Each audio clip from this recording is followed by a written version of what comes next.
Hello everyone, welcome back. Hope you all are fine. So हमने अपने last lecture में पढ़ा था सेल के बारे में कुछ इंट्रोडक्शन, ठीक है, कुछ नॉर्मल बातें की थी। सेल ऑर्गेनेलीज कुछ थोड़े बहुत डिटेल नहीं ब्रीफ में पढ़े थे हमने। आई होप आपने वो लेक्चर्स देखे होंगे। Now in this specific lecture हम सेल को डिटेल में पढ़ने वाले हैं, ठीक है। सेल के हर एक कॉम्पोनेंट्स को we are going to discuss in detail. Fine, तो सबसे पहले शुरू करते हैं हम सेल मेम्ब्रेन के साथ, ठीक। तो अगर मैं बात करूं, व्हेनेवर जब भी हम सेल पढ़ते हैं, सेल देखते हैं, सेल जानते हैं, तो whenever we draw the diagram of a cell, ठीक है, तो ये हम इस तरीके से सेल ड्रॉ करते हैं और उसके अंदर this is our nucleus and inside nucleus we are having our genetic material और डीएनए, ठीक है। Okay, this is what we usually draw. तो ये क्या स्ट्रक्चर है? ये है आपका cell membrane. What it is cell membrane, ठीक है। तो यही जो आपका सेल मेम्ब्रेन है, जो यहाँ हमने सिंगल लाइन से दिखाया है, इसी के स्ट्रक्चर के बारे में we are going to study in detail कि आखिर इसका जो स्ट्रक्चर है वो कैसा होता है एक्चुअली, ठीक है। सो आपके सामने एक डायग्राम है, ये किसका स्ट्रक्चर है? ये आपका स्ट्रक्चर है सेल मेम्ब्रेन का। Structure of cell membrane, the detail structure of cell membrane. और ये जो स्ट्रक्चर है सेल मेम्ब्रेन का, इसको एक स्पेशल नाम से जाना जाता है। This structure is known as fluid mosaic model. क्या बोलते हैं इसको? Fluid mosaic model of cell structure. तो क्या सेल मेम्ब्रेन का यही एक स्ट्रक्चर है, यही एक डिटेल वर्जन है? जैसा बिल्कुल नहीं है। इसके अलावा और भी डिटेल वर्जन है, जैसे कि सैंडविच मॉडल, ठीक है, जैसे कि और भी कुछ मॉडल्स हैं। लेकिन जो सबसे ज़्यादा ऑथेंटिकेट, सबसे ज़्यादा बेटर मॉडल है, जो हमारे सेल मेम्ब्रेन को बहुत ही अच्छे तरीके से डिस्क्राइब और डिस्कस करता है, वो यही है, which is fluid mosaic model, ठीक है ना। ये मॉडल दिया गया था दो साइंटिस्ट के द्वारा। The name of the scientist are Singer and Nicolson. ये दो साइंटिस्ट हैं। इन्होंने क्या किया था? इन दोनों ने मिलके हमारा जो फ्लूइड मोज़ैक मॉडल है सेल का, सेल मेम्ब्रेन का, उसके बारे में बताया था, ठीक है। डायग्राम आप देख रहे हैं कि इसका डायग्राम किस तरीके का है। Now diving into the detail कि एक्चुअली जो हमारा सेल मेम्ब्रेन है वो कैसा होता है, the actual diagram, the actual structure. Fine, तो देखिए, अगर हम एक्चुअल बात करें तो जो सेल मेम्ब्रेन है is the outer covering of the cell. ये तो हमने लास्ट लेक्चर में देखा था कि सेल मेम्ब्रेन क्या होता है, हमारे सेल का आउटर कवरिंग होता है, ठीक है। आपने अभी भी डायग्राम में देखा जो मैंने बनाया इनिशियली, वो outermost part is what is the cell membrane, ठीक है। It serves as a protective barrier. ये प्रोटेक्टिव बैरियर का काम करता है। We all know it acts as a protective barrier. और ये किस चीज में मदद करता है? कौन सा मॉलिक्यूल सेल के अंदर जाएगा और कौन सा मॉलिक्यूल, कौन सा सब्सटेंस, कौन सा मटेरियल सेल से बाहर आएगा, इसकी मूवमेंट को कंट्रोल करने का काम किसका है? इस मूवमेंट को कंट्रोल करने का काम है हमारे सेल मेम्ब्रेन का, ठीक है ना। किसका काम है ये? सेल मेम्ब्रेन का। ओके, अब बात करते हैं सेल मेम्ब्रेन के कॉम्पोजिशन के बारे में कि जो सेल मेम्ब्रेन है वो किस चीज से बना हुआ है, किस चीज से मिलके बना हुआ है। तो देखिए, सेल मेम्ब्रेन बना हुआ होता है दो तीन चीजों से, ठीक। पहली चीज जो है कॉम्पोजिशन के अंदर वो होती है लिपिड, ओके, या लिपिड बाइलर बोलिए आप। दूसरी चीज जो होती है सेल मेम्ब्रेन के अंदर वो होती है प्रोटीन, ओके। और जो तीसरी चीज प्रेजेंट होती है वो होती है ग्लाइकोलिपिड्स, या आप बोल सकते हैं हाँ, ग्लाइकोलिपिड, ओके। ये और कुछ कार्बोहाइड्रेट्स भी, कुछ कार्ब्स भी प्रेजेंट होते हैं किसके अंदर? हमारे सेल मेम्ब्रेन के स्ट्रक्चर के अंदर। लेकिन सेल मेम्ब्रेन में सबसे ज्यादा अमाउंट में अगर कोई चीज पाया जाता है तो वो है ये लिपिड बाइलेयर, ठीक है। इसको हम फॉस्फोलिपिड बाइलेयर बोलते हैं, जो कि बहुत ही ज्यादा अमाउंट में देखने को मिलता है। कहाँ पे? आपके सेल मेम्ब्रेन के अंदर। देखिए, अगर बात करें कॉम्पोजिशन की, तो सेल मेम्ब्रेन जो है ये प्राइमरली, मतलब मोस्टली किस चीज से बना हुआ है? मोस्टली बना है फॉस्फोलिपिड बाइलेयर से, ठीक है। It is made up of what? It is made up of phospholipid bilayer. अगर स्ट्रक्चर की बात करें तो अभी मैं आपको पीछे दिखाऊंगी, कुछ इस तरीके के लिपिड बाइलेयर स्ट्रक्चर्स जो हैं वो आपको देखने को मिलेंगे। कहाँ पे? आपके सेल मेम्ब्रेन के अंदर, ठीक है ना। ये लिपिड्स है, ये भी लिपिड्स है, और इसके 2 लेयर्स इस तरीके से सैंडविच होके आपको यहाँ मिलते हैं आपके सेल मेम्ब्रेन के अंदर, इसीलिए हम इसको क्या बोलते हैं, लिपिड बाइलेयर स्ट्रक्चर बोलते हैं। अंडरस्टूड। चलिए मूविंग ऑन। चूंकि ये फॉस्फोलिपिड से बना हुआ है, इसीलिए हमारा जो सेल मेम्ब्रेन है वो कैसा होता है, फ्लेक्सिबल होता है, और उसके अंदर कुछ स्ट्रेंथ भी होती है। जैसे मान लीजिए अगर मैं अपना ये हाथ लेती हूँ और इसको मैं ऐसे पिंच करती हूँ, ठीक है, तो क्या होगा, आप देखेंगे यहाँ डिप्रेशन बनते हैं, यहाँ ग्रूव्स फॉर्म होते हैं, है ना, यहाँ पे दस्ता है अंदर की तरफ को।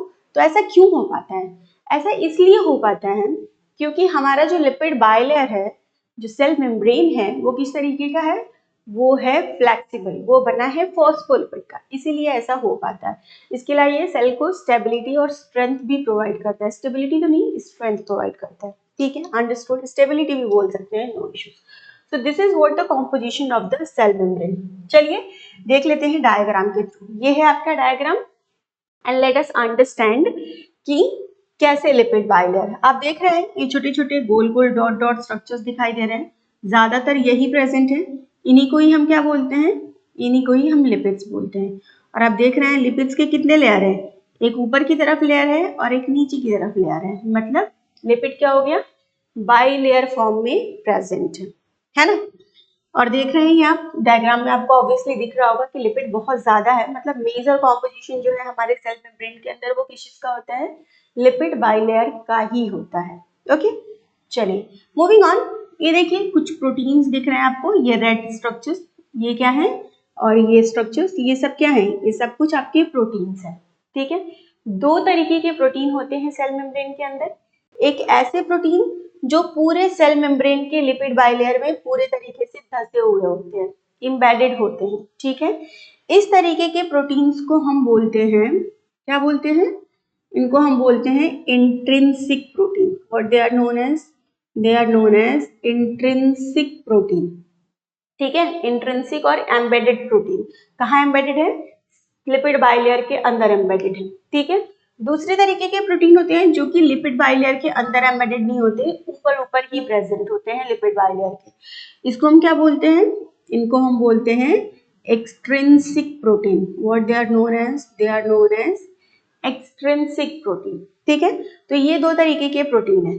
इसके अलावा मैंने आपको बताया था कुछ कार्बोहाइड्रेट चेन भी प्रेजेंट होते हैं, तो यहाँ देखिए ये ब्लू कलर के आपको चेन दिख रहे हैं, ये सारे चेन किस चीज के हैं, ये सारे चेन्स आपके कार्बोहाइड्रेट के चेन हैं, ठीक है।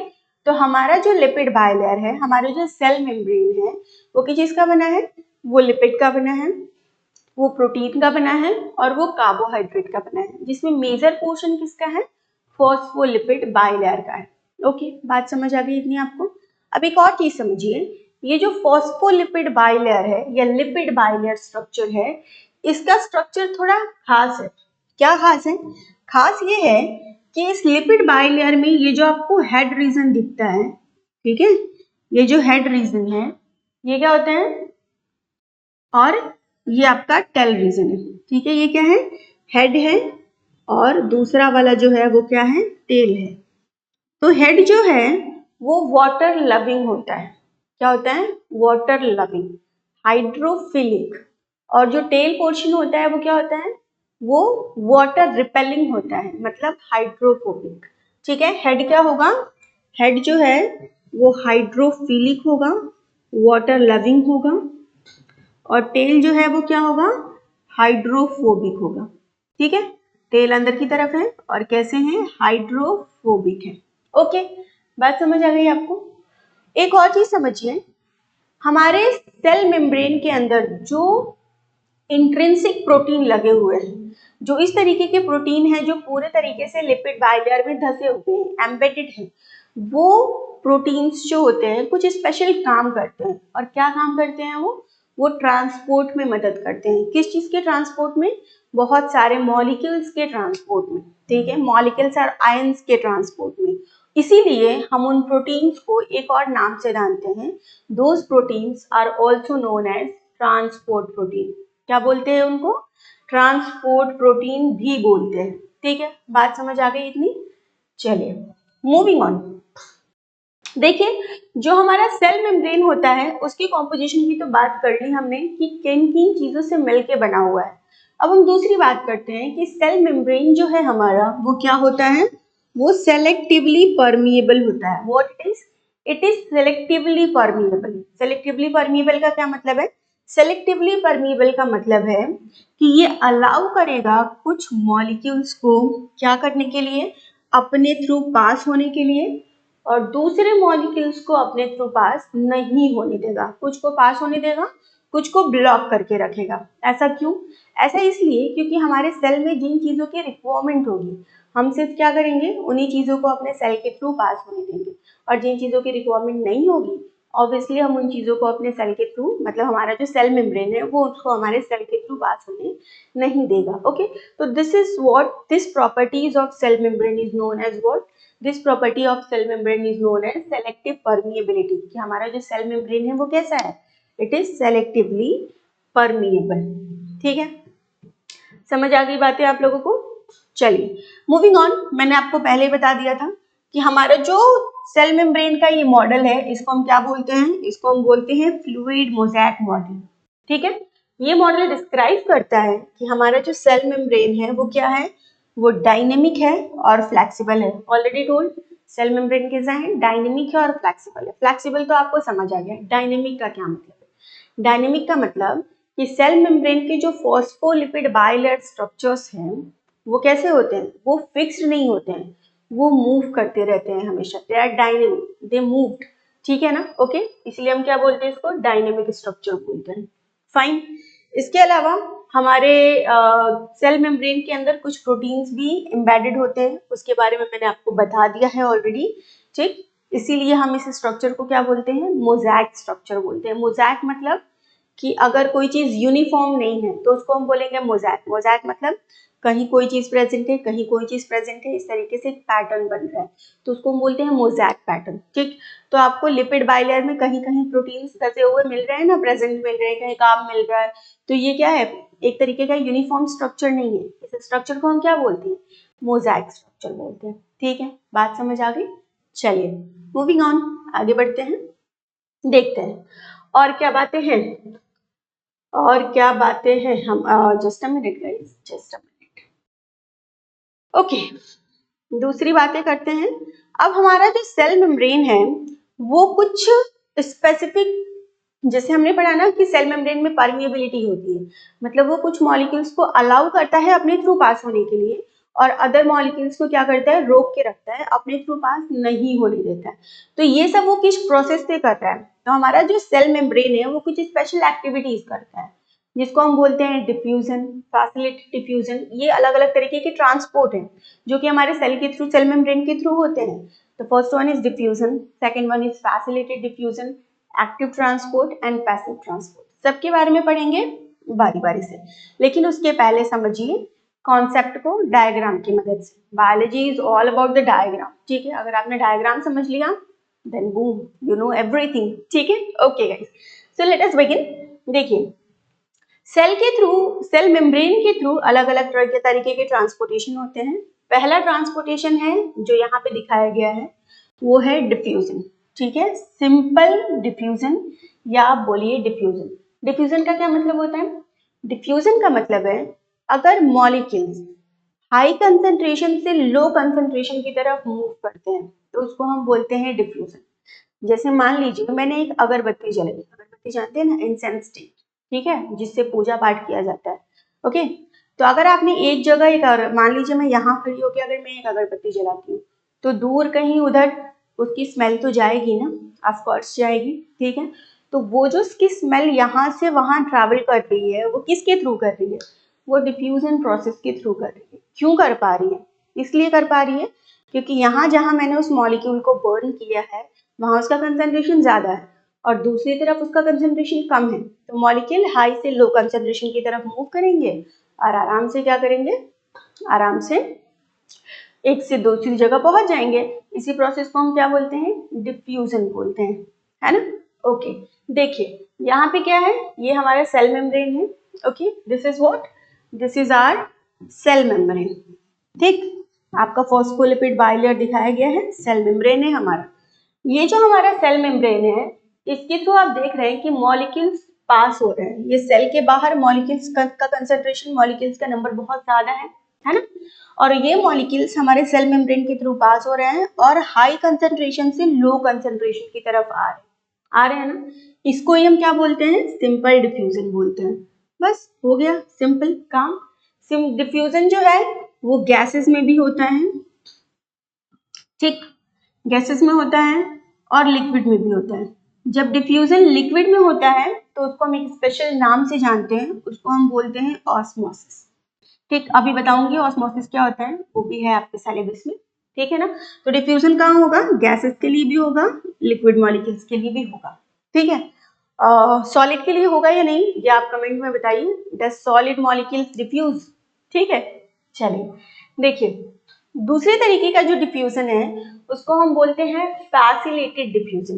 फैसिलिटेड डिफ्यूजन का क्या मतलब है, फैसिलिटी देना। हम क्या कर रहे हैं, फैसिलिटेड मतलब कुछ फैसिलिटी प्रोवाइड कर रहे हैं मॉलिक्यूल्स को पास होने के लिए। कैसी फैसिलिटी प्रोवाइड कर रहे हैं भाई, कुछ स्पेशल तरीके के प्रोटीन्स दे रहे हैं। और उन प्रोटीन्स को हम क्या बोलते थे, अभी मैंने आपको बताया था, उन प्रोटीन्स को हम ट्रांसपोर्टर प्रोटीन बोलते थे।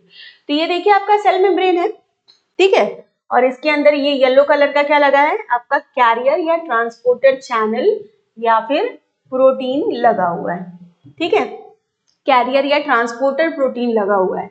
अब ये ट्रांसपोर्टर प्रोटीन क्या कर रहा है, कुछ स्पेशल तरीके के मॉलिक्यूल्स को पास होने दे रहा है और कुछ मॉलिक्यूल्स को पास नहीं होने दे रहा है। स्पेशली ये जो कैरियर प्रोटीन्स होते हैं ये चार्ज्ड मॉलिक्यूल को पास होने देते हैं, चार्ज्ड आयंस को पास होने देते हैं सेल मेम्ब्रेन के थ्रू। तो यहाँ भी आप देख रहे हैं, चूंकि है तो डिफ्यूजन ही, तो मॉलिक्यूल्स का मूवमेंट हाई कंसंट्रेशन से लो कंसंट्रेशन की तरफ ही होगा। लेकिन कुछ स्पेशल मॉलिक्यूल्स का ट्रांसपोर्ट हमें कराना है, लाइक हमें चार्ज्ड आयंस का ट्रांसपोर्टेशन कराना है, इसलिए हमें कुछ स्पेशल कैरियर प्रोटीन्स की जरूरत पड़ी है। और इस तरीके के मूवमेंट को हम क्या बोलते हैं, फैसिलिटेड मूवमेंट या फैसिलिटेड डिफ्यूजन बोलते हैं, ठीक है। बात समझ आ गई। अगर आपने ध्यान दिया होगा तो ये जो दोनों हमने पढ़ा, फैसिलिटेड डिफ्यूजन और डिफ्यूजन, इन दोनों में क्या हमने किसी तरीके के एनर्जी का इस्तेमाल किया है, क्या हम बाहर से कोई एनर्जी लगानी पड़ी है इस काम को करने के लिए, जी बिल्कुल नहीं। मॉलिक्यूल्स अपने आप ही हाई से लो कंसंट्रेशन की तरफ मूव कर रहे हैं, हमने बाहर से कोई एनर्जी नहीं दी है। तो इस तरीके का ट्रांसपोर्ट जिसमें कोई भी एनर्जी का एक्सपेंडिचर नहीं होता है, उस ट्रांसपोर्ट को हम क्या बोलते हैं, उस ट्रांसपोर्ट को हम एक नाम देते हैं और उसको हम बोलते हैं पैसिव ट्रांसपोर्ट। क्या बोलते हैं बेटा, we named it as passive transport. ये दोनों ही क्या है आपके, पैसिव ट्रांसपोर्ट है, अंडरस्टूड, ठीक है। चलिए तीसरे तरीके के ट्रांसपोर्ट मैकेनिज्म की बात करते हैं, विच इज, कौन सा ट्रांसपोर्ट मैकेनिज्म है आपका, थर्ड तरीके का ट्रांसपोर्ट मैकेनिज्म है जिसको हम क्या बोलते हैं, जिसको हम बोलते हैं एक्टिव ट्रांसपोर्ट। अब जब पैसिव ट्रांसपोर्ट का मतलब था कि एनर्जी का खर्चा नहीं आ रहा था काम करने के लिए, तो एक्टिव ट्रांसपोर्ट का मतलब एनर्जी का खर्चा आएगा काम करने के लिए, है ना। तो देखिए यहाँ एनर्जी का खर्चा आ रहा है, एटीपी मॉलिक्यूल्स जो हैं आपके लग रहे हैं, और यूजुअली ये जो एनर्जी आती है किस फॉर्म में एनर्जी खर्ची होती है, एटीपी एनर्जी करेंसी है हमारे सेल का, और एटीपी ही यूज होता है सेल के अंदर। तो इस स्पेशल तरीके के ट्रांसपोर्टेशन को करने के लिए क्या किया जाता है, एनर्जी एक्सपेंड किया जाता है, एनर्जी का एक्सपेंडिचर होता है, इसीलिए हम इसको क्या बोलते हैं, एक्टिव ट्रांसपोर्ट बोलते हैं, है ना। और यहाँ भी मॉलिक्यूल्स क्या होते हैं, हाई कंसंट्रेशन से लो कंसंट्रेशन की तरफ ही मूव करते हैं। यहाँ देखिए, यहाँ सेल के अंदर मॉलिक्यूल का कंसंट्रेशन कैसे है, हाई कंसंट्रेशन है ना, कंसंट्रेशन है, बहुत सारे मॉलिक्यूल्स हैं और ये मॉलिक्यूल्स हाई से लो कंसंट्रेशन की तरफ ही मूव कर रहे हैं, लेकिन मूवमेंट में क्या लग रहा है, एनर्जी लग रही है, एटीपी लग रहा है, इसीलिए हम इस मूवमेंट को क्या बोलते हैं, एक्टिव ट्रांसपोर्ट बोलते हैं, ठीक है। बात समझ आ गई आप लोगों को इतनी, ओके। चलिए अब पढ़ते हैं कंटेंट को, देखते हैं, content is the king, okay. तो पढ़ते हैं कंटेंट को, देखते हैं क्या बातें लिखी हुई है।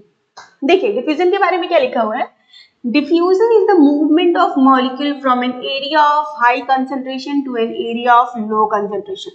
diffusion में हम क्या कर रहे हैं, मॉलिक्यूल्स का मूवमेंट करा रहे हैं एरिया ऑफ हाई कंसंट्रेशन से एरिया ऑफ लो कंसंट्रेशन तक, ठीक है, यही तो होता था।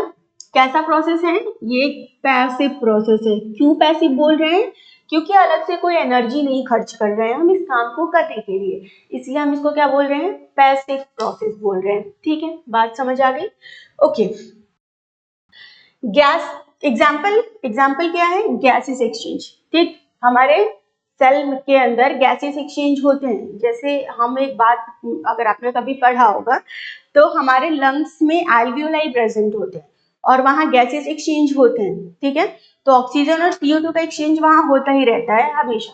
तो ये जो एक्सचेंज हो रहा है उसमें कोई एनर्जी नहीं खर्च हो रहा है। और वो एक्सचेंज किस तरीके से हो रहा है? सिंपल डिफ्यूजन के प्रोसेस से हो रहा है और कुछ भी नहीं। ठीक है, नहीं पढ़ा है तो आपके 10th में एक चैप्टर है लाइफ प्रोसेस चैप्टर, उसका वीडियो ऑलरेडी मेरे चैनल पे अवेलेबल है रेस्पिरेशन का, उसमें आप देख सकते हैं if you are interested, if not no issues. ठीक है, चलिए बात करते हैं दूसरे तरीके के ट्रांसपोर्ट की, which is active transport. Passive transport तो मैंने आपको बता दिया था पहले, एक बार और देख लीजिए क्या लिखा है पैसिव ट्रांसपोर्ट में।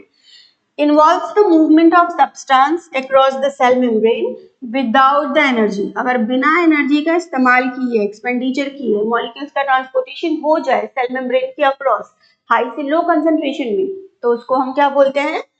नॉर्मल पैसिव ट्रांसपोर्ट बोलते हैं। ठीक है, एग्जाम्पल क्या है? एग्जाम्पल में आता है डिफ्यूजन और फैसिलिटेड डिफ्यूजन, और दोनों ही क्या होते हैं ये मैं ऑलरेडी आपको बता चुकी हूँ। ठीक है, देखिए बात करते हैं एक्टिव ट्रांसपोर्ट की। Active transport is also a form of transport. ठीक है, जनरली इसमें क्या जरूरत पड़ती है? It requires energy. किस फॉर्म में एनर्जी यूज करते हैं हम? In the form of ATP. ATP के फॉर्म में एनर्जी हम यूज करते हैं। ठीक है, मॉलिक्यूल्स कहाँ से कहाँ मूव करते हैं? मॉलिक्यूल्स मूव करते हैं, move substance against their concentration gradient from a region of okay. क्या बात हो रही है? पैसिव ट्रांसपोर्ट में बात ये हो रही है कि जो मॉलिक्यूल्स का मूवमेंट है वो कहाँ से कहाँ होता है?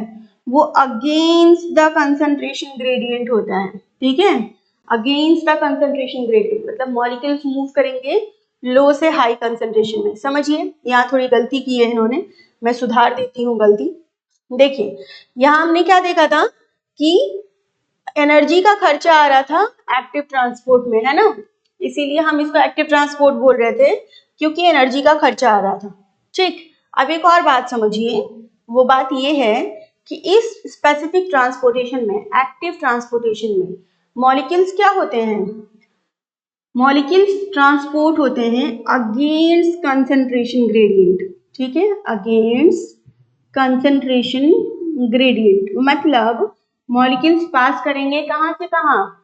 लो से हाई कंसंट्रेशन की तरफ, लो से हाई कंसंट्रेशन की तरफ। ठीक है, इसीलिए यहाँ पे किसका खर्चा आएगा? एनर्जी का खर्चा आएगा। फाइन, बात समझ आ गई? Okay, moving on.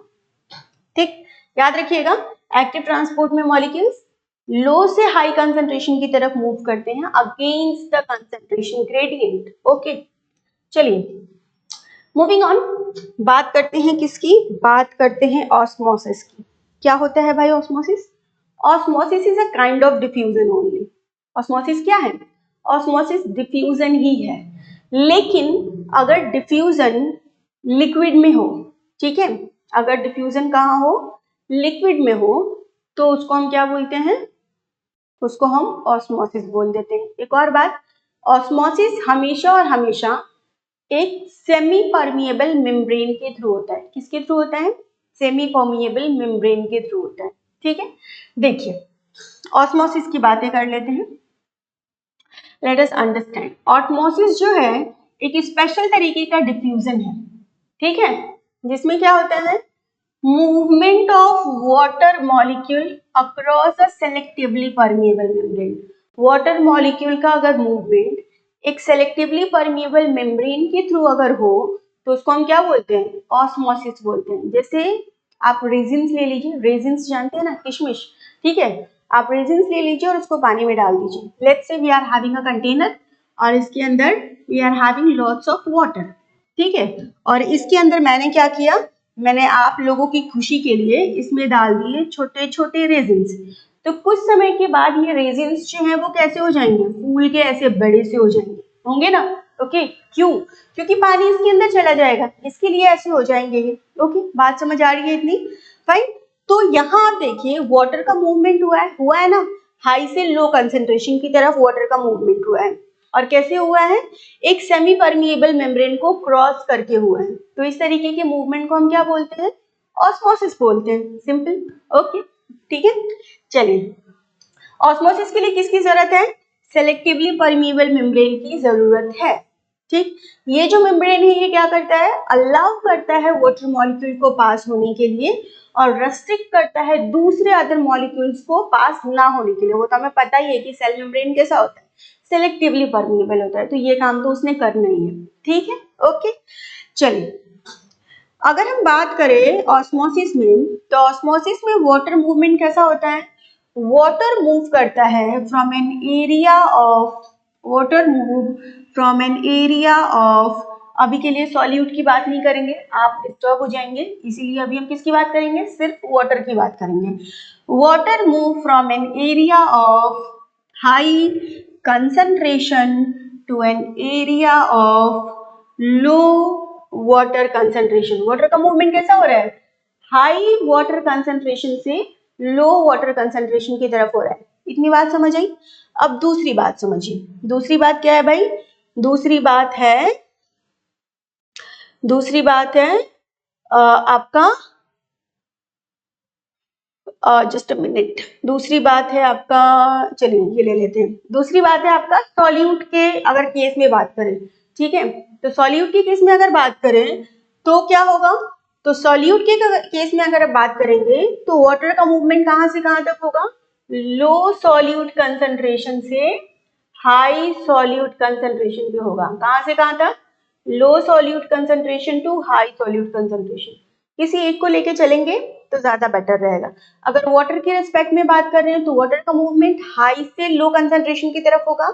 अगर सॉल्यूट की बात कर रहे हैं तो वाटर का कंसंट्रेशन, वाटर का मूवमेंट लो सॉल्यूट कंसंट्रेशन से हाई सॉल्यूट कंसंट्रेशन में होगा। ठीक है ना, बात समझ आ गई? Okay understood.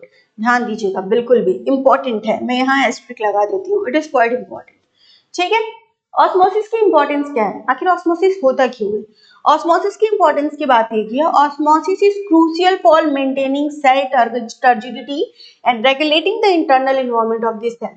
मतलब अगर सेल के अंदर ऑस्मोसिस नहीं हो रहा है तो आपका सेल का एक प्रॉपर जो शेप और साइज दिखता है वो वैसा नहीं दिखेगा, और सेल जो है वो सेल के जो इंटरनल एनवायरनमेंट है वो मेंटेन नहीं रह पाएगा। ठीक है ना, फाइन। मतलब सेल का जो शेप और साइज होना चाहिए, वहां उसके अंदर जो जो स्पेसिफिक फंक्शंस अच्छी तरीके से होने चाहिए, वो सारी चीजें बेटर तरीके से नहीं हो पाएंगी। Okay moving on. देखिए ऑस्मोसिस के लिए एक डायग्राम है, ठीक, समझने की कोशिश कीजिएगा। देखिए ऑस्मोसिस के बारे में क्या लिखा हुआ है? Movement of solvent from low to high solute concentration. हम क्या कर रहे हैं? सॉल्वेंट का मूवमेंट करा रहे हैं low to high solute concentration. Solvent मतलब क्या है? सॉल्वेंट हमारा वाटर, मतलब हम वाटर का मूवमेंट करा रहे हैं कहां से कहां? लो सॉल्यूट कंसेंट्रेशन से हाई सॉल्यूट कंसेंट्रेशन की तरफ, है ना। देखिए ये हमारा एक कंटेनर है, इसमें पानी है, ओके, और यहाँ पे देखिए कुछ सेलेक्टिवली परमिएबल मेम्ब्रेन लगे हुए हैं। ओके दिख रहा है सेलेक्टिवली परमिएबल मेम्ब्रेन। अब इस सेलेक्टिवली परमिएबल मेम्ब्रेन के एक तरफ सॉल्यूट का मॉलिक्यूल क्या है? सॉल्यूट कंसेंट्रेशन कैसा है? सॉल्यूट, एक मिनट, पहली तरफ आप देखेंगे तो सॉल्यूट कंसेंट्रेशन कैसा है? सॉल्यूट कंसेंट्रेशन लो है ना। और दूसरी तरफ सॉल्यूट कंसेंट्रेशन कैसा है? सॉल्यूट कंसेंट्रेशन हाई है, फाइन। और सॉल्वेंट कंसेंट्रेशन, वाटर का कंसेंट्रेशन दोनों तरफ सेम है, फाइन। अब अगर ऑस्मोसिस होती है तो क्या होगा?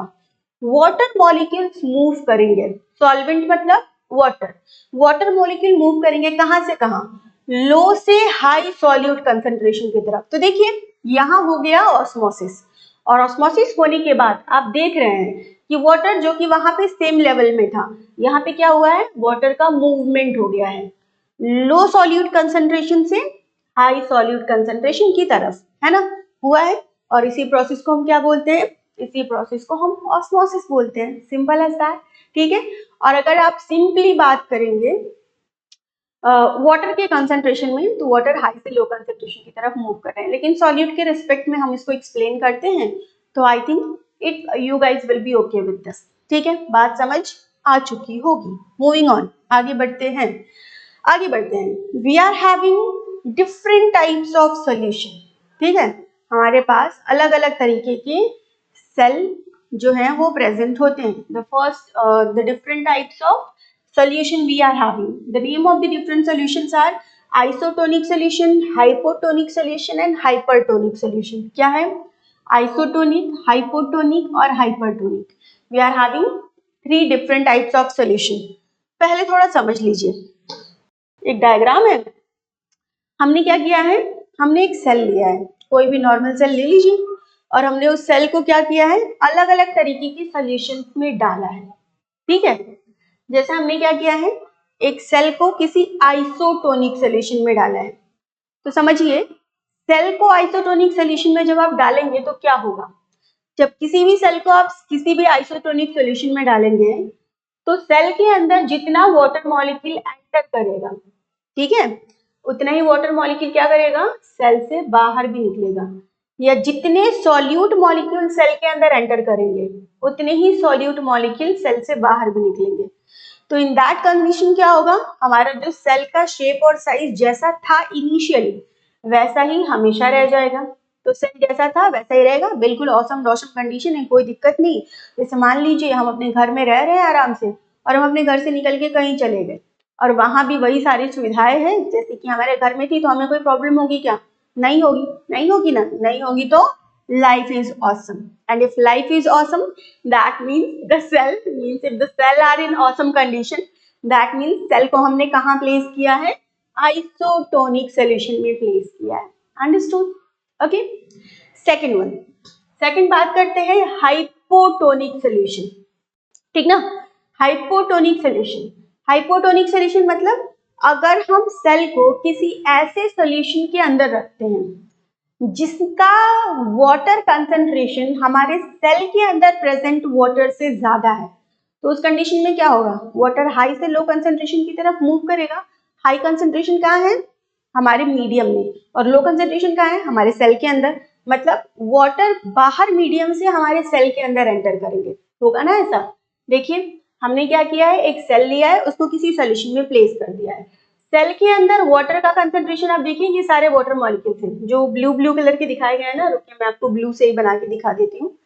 ये रहा ब्लू, ठीक, ये जो ब्लू ब्लू कलर है ये क्या है सारा आपका, ये सारा वाटर मॉलिक्यूल है, H2O लिखा हुआ है। ठीक है, तो आप देख रहे हैं सेल के अंदर पानी के कितने मॉलिक्यूल्स हैं, 1 2 3 4, 4 ही मॉलिक्यूल है ना, और सेल के बाहर वाटर के इतने सारे मॉलिक्यूल्स हैं। फाइन, मतलब बाहर में वाटर का कंसंट्रेशन कैसा है, ज्यादा है, अंदर में वाटर का कंसंट्रेशन कैसा है, कम है ना।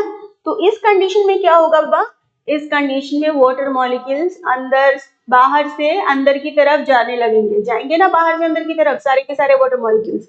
और जब बहुत सारे वाटर मॉलिक्यूल सेल के अंदर एंटर करते जाएंगे करते जाएंगे करते जाएंगे, तो क्या होगा, सेल जो है, सेल के अंदर बहुत सारा पानी भर गया और सेल बिल्कुल ऐसे मोटू सा हो जाएगा ना। मतलब सेल के अंदर क्या हो गई, साइटोलिसिस हो गई, सेल का जो साइटोप्लाज्म था उसमें और ज्यादा पानी भर गया और उसकी क्वांटिटी बढ़ गई, है ना। ठीक, रिलेट करेंगे रियल लाइफ से, रियल लाइफ से रिलेट कीजिए। आप नानी घर गए हैं और नानी के घर जाते ही आपने बहुत सारा खाना ठूस के खा लिया, बहुत सारा पानी पी लिया, तो क्या होगा, आप कुछ दिनों में जब वापस आते हैं तो घर वाले कहते हैं ना, अरे तुम तो मोटे हो गए। ओके, तो क्या होता है, यहाँ पे भी सेल्स जो है वो मोटे हो जाते हैं क्योंकि इनके अंदर वाटर जो है वो बहुत ज्यादा बढ़ जाता है। ओके, मूविंग ऑन, तीसरा। अब मान लीजिए आपको किसी ऐसे रिश्तेदार के वहां भेज दिया गया जिन्होंने आपको खाना ही नहीं खिलाया, होते हैं ऐसे रिश्तेदार, होते हैं, मैंने तो देखे हैं। खैर मूविंग ऑन, देखिए मान लेते हैं हमने अपने सेल को किसी ऐसे सोल्यूशन में प्लेस कर दिया जहां पे जिस सोल्यूशन में पानी बहुत कम है, ठीक है, और सॉल्यूट बहुत ज्यादा है। जैसे देखिए ये हमारा एक सोल्यूशन है, इसमें आप देखिए NaCl बहुत ज्यादा है, ठीक है, नमक बहुत ज्यादा है, और पानी देखिए कितने कम है पानी के मॉलिक्यूल्स। ओके, तो अगर आप अपने सेल को किसी ऐसे सोल्यूशन के अंदर डाल के रखते हैं जहां पे क्या है, जहां पे वाटर कंसंट्रेशन बहुत ही कम है और सॉल्यूट कंसंट्रेशन ज्यादा है, तो और हमारे सेल के अंदर वाटर क्या है, अप्रोप्रिएट अमाउंट में। तो इन दैट कंडीशन जो वाटर मॉलिक्यूल्स होंगे वो आपके सेल से निकल के बाहर की तरफ आने लगेंगे। देखिए क्या हुआ है, सारे वाटर मॉलिक्यूल्स सेल से निकल के बाहर आने लगे ना, लुक आ रहे हैं, ठीक। तो जब हमारे सेल से सारा पानी निकल के बाहर आता जाएगा तो क्या होगा, सेल एक समय के बाद प्लाज्मोलाइज्ड हो जाएगा, ठीक है, प्लाज्मोलिसिस हो जाएगी सेल में और उसका शेप कुछ ऐसा हो जाएगा। गुस्सा आता है बेचारे को कि तुमने तो मेरा सारा पानी खींच लिया, ओके, सारा वाटर जो है वो क्या हो गया, ड्रेन आउट हो गया सेल से। जैसे अगर आपको एग्जांपल बताऊं, अगर आपने कभी कपड़े धुले होंगे अपने खुद के हाथों से, तो हम क्या करते हैं, सर्फ डाल देते हैं पानी में और पानी डाल देते हैं, उसको अच्छे से मिक्स करते हैं, उसमें कपड़ा डाल देते हैं और फिर कपड़े को अच्छे से हाथों से धुलते हैं। तो आपने देखा होगा कुछ समय के बाद हमारे हाथों की उंगलियों पे ऐसे क्या हो जाते हैं, रिंकल्स से हो जाते हैं बहुत सारे, है ना। ऐसा क्यों, क्योंकि सेल के अंदर जो हमारा वाटर था वो क्या हो गया है, वो वहां से निकल गया है, हमारी सेल क्या हो गया है, सेल में प्लाज्मोलिसिस हो गई है, ठीक है ना। तो ऐसा होता है हाइपरटोनिक सोल्यूशन के केस में। अब चलिए पढ़ भी लेते हैं, कुछ देखते हैं क्या क्या लिखी हुई है बातें। देखिए आइसोटोनिक की बात अगर करें तो this have the same solute and pH concentration as the surrounding body fluid, ठीक है, या फिर cytoplasm of the cell, cell के साइटोप्लाज्म में जितना वाटर या सॉल्यूट का कंसंट्रेशन है या उसका पीएच जैसा है, बिल्कुल वैसा ही पीएच या सॉल्यूट या वाटर कंसंट्रेशन अगर सराउंडिंग में भी है तो हम उस तरीके के सोल्यूशन को क्या बोलते हैं, आइसोटोनिक सोल्यूशन बोलते हैं। अगर आइसोटोनिक सोल्यूशन के अंदर आप क्या करते हैं, किसी भी सेल को प्लेस करते हैं तो उसमें वाटर एंटर करेगा और वाटर उससे बाहर निकलेगा, कैसे, इक्वल रेट से, ठीक है। इसीलिए आपके सेल के वॉल्यूम में कोई भी चेंज नहीं देखने को मिलेगा और आपका सेल का जो शेप और साइज था जैसा भी था वैसा ही रह जाएगा। Okay, understood. चलिए दूसरा समझते हैं, हाइपोटोनिक सोल्यूशन। हाइपोटोनिक सोल्यूशन में क्या है, ये जो सोल्यूशन होता है हाइपोटोनिक सोल्यूशन, इसके अंदर क्या होता है, लोअर सॉल्यूट कंसंट्रेशन होता है compare to the surrounding fluid. इसके अंदर सॉल्यूशन के अंदर क्या होगा, हाइपोटोनिक सोल्यूशन के अंदर सॉल्यूट कम मात्रा में होंगे और सॉल्वेंट मतलब वाटर ज्यादा मात्रा में होगा। Okay fine. हाइपोटोनिक सोल्यूशन में अगर आप किसी सेल को रखते हैं तो क्या होगा, उस सेल के अंदर वाटर एंटर करेगा, ठीक, जिसकी वजह से पॉसिबली आपका सेल जो है वो क्या कर जाएगा, स्वेल कर जाएगा, ठीक है। या अगर बहुत ज्यादा वाटर हमारे सेल के अंदर एंटर होने लगता है जब हम उसको हाइपोटोनिक सोल्यूशन में रखते हैं तो पॉसिबिलिटी है कि हमारा सेल बर्स्ट भी कर जाए, फट भी जाए, एक्सेसिव इनटेक ऑफ वाटर की वजह से, ठीक है। ओके, समझ आ रही है बातें। चलिए third type of solution is hypertonic solution. Hypertonic solution की बात करें तो they have a higher solute concentration. ये ऐसा सोल्यूशन होता है जिसमें सॉल्यूशन के अंदर जो सॉल्यूट की मात्रा है वो ज्यादा है और वाटर की मात्रा जो है वो कम है। तो ऐसे सोल्यूशन में जब आप सेल को प्लेस करेंगे तो आपके सेल से वाटर निकल के क्या होगा, सोल्यूशन के अंदर जाने लगेगा। एज अ रिजल्ट आपका जो सेल है उसका साइज जो है वो श्रिंक कर जाएगा और उसका साइज छोटा हो जाएगा, ठीक है।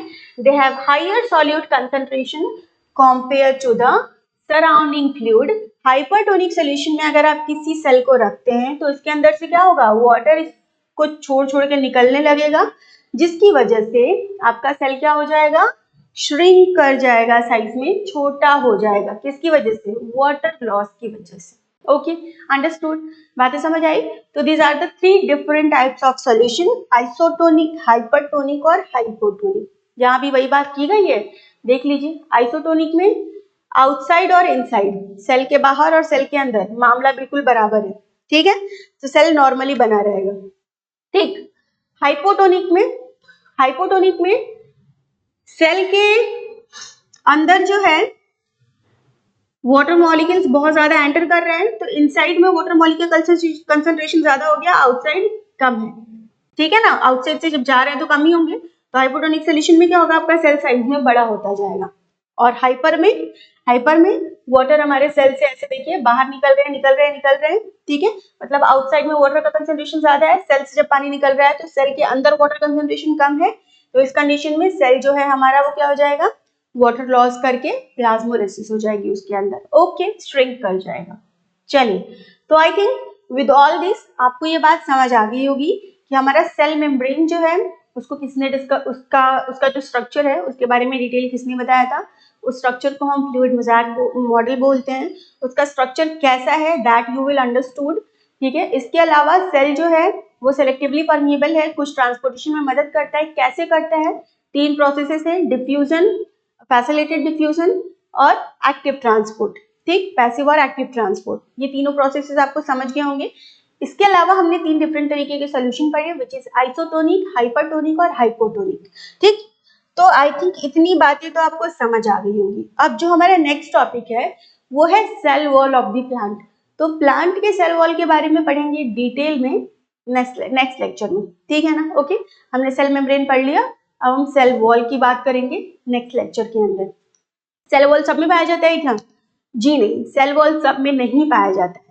सेल वॉल प्लांट में और कुछ ऐसे बैक्टीरियाज हैं जिनके अंदर सेल वॉल पाया जाता है, सबके अंदर नहीं पाया जाता। आपके लिए होमवर्क है, क्या है होमवर्क, कि क्या सॉलिड में डिफ्यूजन होता है, ठीक है, बताइए सॉलिड में डिफ्यूजन होता है या नहीं इन द कमेंट सेक्शन। सो मिलते हैं गाइस नेक्स्ट लेक्चर में, तब तक के लिए bye bye, take care and God bless to all of you.